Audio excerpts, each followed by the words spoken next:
नमस्कार, news for nation देख रहे हैं आप। मैं हूं आपके साथ रश्मि। बिहार की राजनीति कब कौन सा करवट ले ले ये कोई नहीं जानता। खासकर अगर हम बात करें बिहार सरकार के मंत्री मुकेश सहनी की, तो इस वक्त मुकेश सहनी एक अलग ही फॉर्म में नजर आ रहे हैं और यही वजह है कि मुकेश सहनी की छवि को देखते हुए कई मायने भी निकाले जा रहे हैं। आपको बताएं कि इस वक्त कहा यह जा रहा है कि बिहार में मुकेश सहनी का हाल वही होगा जो चिराग पासवान का हुआ है। आखिर में ऐसा क्यों कहा जा रहा है?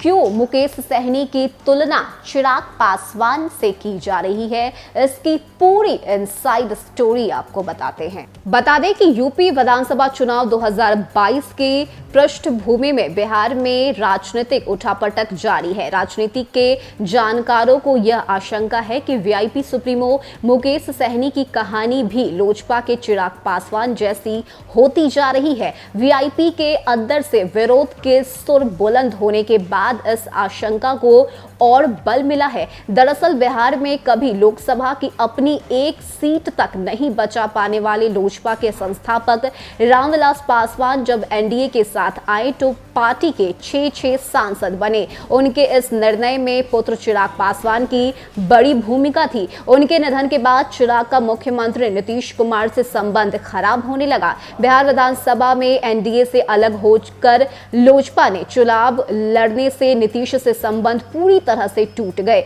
चिराग के इस निर्णय से पार्टी के अन्य नेताओं और सांसद खुश नहीं थे। उनकी सलाह को दरकिनार कर दिया गया। ऐसे में परिणाम यह हुआ कि पार्टी टूट गई। चाचा पारस और भाई प्रिंस ने भी साथ छोड़ दिया। 6 में से 5 सांसद अलग हो गए। एकमात्र विधायक राजकुमार सिंह भी जेडीयू में शामिल हो गए। अब चिराग अपने गुट में अकेले सांसद है। सिंबल भी फिलहाल उनसे छिन गया है। ऐसे में बिहार के बदलते राजनीतिक घटनाक्रम में कुछ इसी तरह की पटकथा तैयार होने की सुगबुगाहट राज्य की एनडीए सरकार में शामिल वीआईपी के लिए महसूस होने लगी है। बता दें कि party supremo Mukesh Sahani NDA में रहते हुए लगातार भाजपा के विरोध में बयान दे रहे हैं। यूपी में भाजपा के खिलाफ विधानसभा चुनाव लड़ने की घोषणा भी उन्होंने कर दी है। साथ ही कभी लालू प्रसाद तो कभी नीतीश कुमार को ही अपना नेता बता रहे हैं। उनका यह स्टैंड वीआईपी के विधायकों को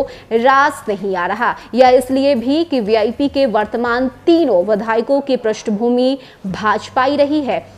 भाजपा से वर्ष 2015 में चुनाव लड़ चुके वीआईपी के साहिबगंज से विधायक राजू सिंह ने तो खुलकर विरोध किया है। उन्होंने कहा है कि एनडीए में रहकर लालूवादी विचार की बात करना गलत है। गठबंधन धर्म का पालन नहीं हो रहा है। उन्होंने पार्टी सुप्रीमो के विचार को नापसंद करने की बात कही है। ऐसे में दरभंगा के गौराबोराम से विधायक सवर्णा सिंह का खुले तौर पर तो बयान नहीं आया, किंतु माना जा रहा है कि मुकेश सहनी के बयान से वह भी खुश नहीं है। उन्होंने ससुर सुशील सिन्हा भाजपा के विधान पार्षद थे, इस कारण उनका झुकाव भी भाजपा की तरफ रहा है। वहीं इसी जिले के अलीनगर सीट से विधायक मिश्री लाल यादव की पृष्ठभूमि भी भाजपाई रही है।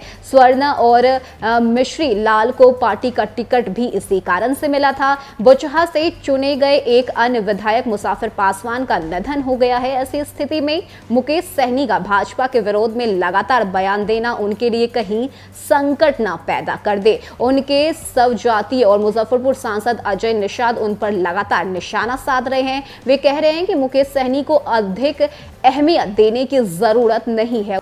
साथ ही मुकेश के जनाधार पर भी सवाल उठाए। उन्होंने कहा है कि बिहार में जनाधार ही नहीं है। ऐसे में यूपी विधानसभा में उतरने की बात कहकर निषाद समाज को बड़गला रहे हैं। इस समाज का उनको ख्याल नहीं। एनडीए ने राज्य में 11 सीट दी थी, इसमें वीआईपी ने निषाद समाज को 2 सीटें ही दी। खुद निषाद बहुल सिमरी बख्तियारपुर सीट से मुकेश लड़े या सीट भी नहीं जीत सके। ऐसे में उनके एनडीए में रहने या नहीं रहने से कोई फर्क नहीं पड़ता।